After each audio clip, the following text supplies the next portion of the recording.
wind warning in effect from 3 p.m. Wednesday to 3 a.m. Thursday. What? Southwest winds 25 to 35 miles per hour with gusts up to 60 miles per hour expected. Where?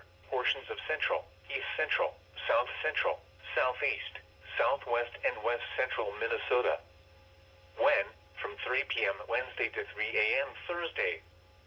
The following impacts are expected. Damaging winds will blow down trees and power lines.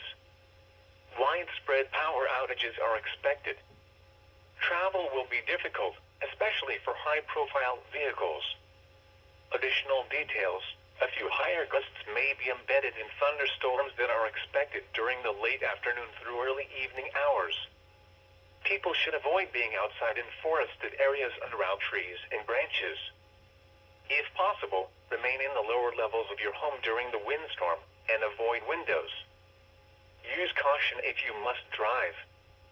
Repeating, a high wind warning has been issued from 3 p.m. Wednesday until 3 a.m. Thursday for the following counties: in Minnesota: Anoka, Carver, Hennepin, McLeod, Sherburne and Wright.